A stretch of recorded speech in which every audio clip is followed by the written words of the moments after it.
Mayod to mga ka-survive. Ada ta dire karon sa gamatisan ni ka-farmers Jojo Fernandez, no? Sa inyo ang makita mga ka-survive. Dako na iyahang mga kamatis.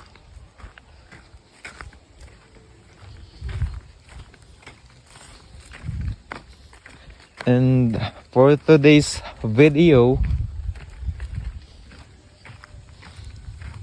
magkuan day mi. Mag-ugbok.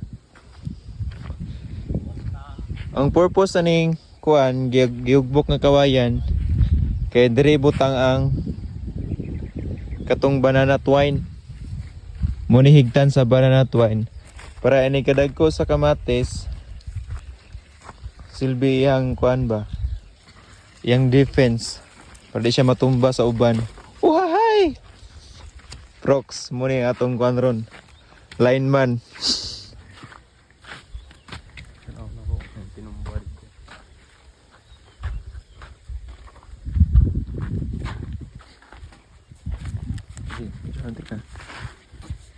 Diyan na mukha. And sige, video. Bag suga mo ugbok oy. Last giugbokan mo no, kalihok. As you can see mga ka-survive, yes ang bangagandaan para inigbutang sa kawayan, ligon siya, na siya bangagdaan. Suga jud mo ugbok pa ta eh. Lahi ra jud no, basta ingon na ana dagay ugbok-ugbok no. Kini yang kamatisan nani sa 5,000 kapunuan. Tunga sa hektarya ni, no? Tunga sa hektarya ni nga kamatisan, guys.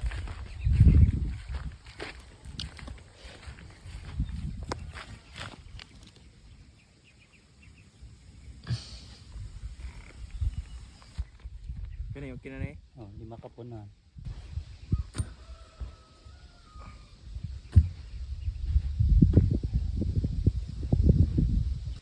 Mantay kawayan dire. Sige.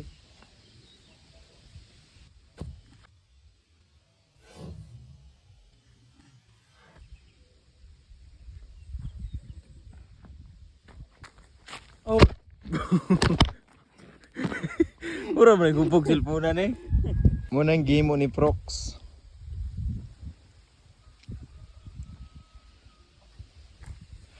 Kung magkugi ra jud ang tao mga survive.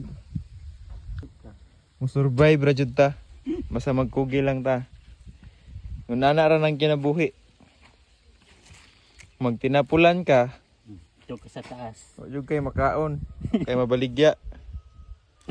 Pero kung magkugi ka, unsay hayahay. Hasta hayahaya.